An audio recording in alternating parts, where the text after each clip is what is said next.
Hello and welcome to another update video about Ethereum. Ethereum still on holiday as it seems, still on vacation. We didn't even get weekend, end of the week volatility sometimes here on Sunday, late on Sunday. I mean, not only sometimes, but usually actually. Around the weekly candle close, we at least see a little bit of movement, but not even that. So actually waited to make this video to see if we get a little bit of action before the new trading week, but no, nothing.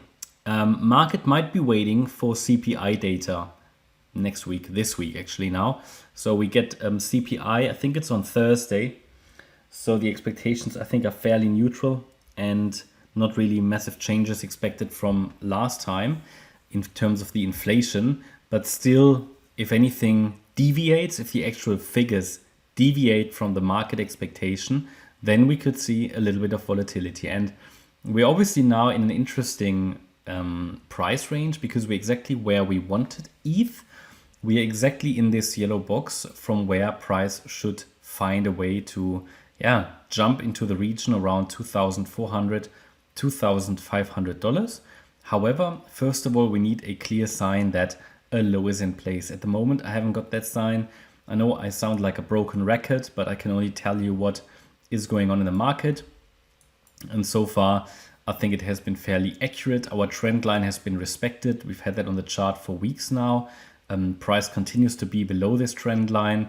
Any rally here so far looked corrective. I highlighted to you it was only corrective, so no surprise that we made new lows. We actually did expect new lows. A new low happened in this correction on, I think it was Friday, here with this sell-off, but it wasn't massive. So I was hoping for a bit of a follow-through on the weekend, and I assumed that Ethereum at least had the potential to maybe wrap up this correction on Friday or at least now early this week. But so far, there is not enough price action to really conclude that the correction is complete.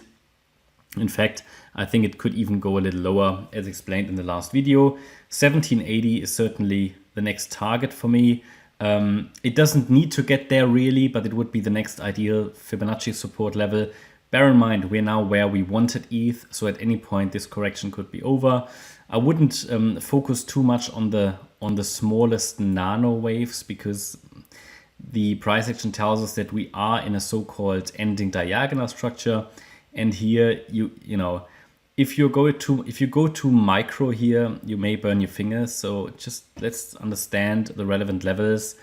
Let's watch the structure and let's just track potential impulses to the upside. At the moment, I haven't got a clear vision of an impulse here. I can't see one. And as long as we stay below that yellow trend line and below Fibonacci resistance, which is all the way up to 1867, highlighted here in red, I still expect another low. But if we see a first 5-wave move to the upside here somewhere, followed by a 3-wave pullback, it could be on a smaller time frame, then I'm going to track the beginning of a new uptrend, and it could be a 3rd wave rally. As I said, that could take us into the $2,500 region, but ideally eventually higher.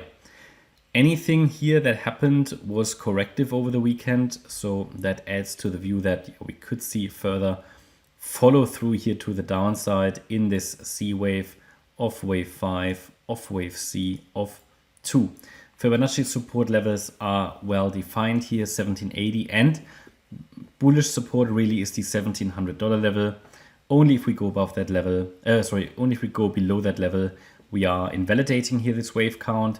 Would that be bearish? Not really. It would rather just push us into the alternative bullish wave count, which would allow for a deeper retracement. But not much more to add really. I mean, it's just been moving sideways. There's price action has really been non-existent over the weekend. So I can't really tell you anything new. I know it's very boring. I know it's frustrating. We had a similar situation here down here, by the way, in this long correction. It was very frustrating and boring as well. But also here, the price followed our analysis and did eventually go higher. Similar situation here now. We're coming into this correction. When everybody has switched off, then we start to see some movement probably. Typically, towards the end of these corrections, we see a few negative news, especially in wave 2. We've had some negative news about Huobi over the weekend. And also towards the end of the correction, we see volume decline. Volume is really getting lower and lower and lower. which is good to see, because if volume was going higher and we were still dropping, it would indicate that the correction isn't over yet. You actually want that decline in volume towards the end of these corrections. Yeah, that's my update about Ethereum. I hope you liked the update. If you did, please hit the like button, leave a comment and subscribe. And if you really like the content, then please check out the channel membership. Thanks a lot for watching. Bye-bye.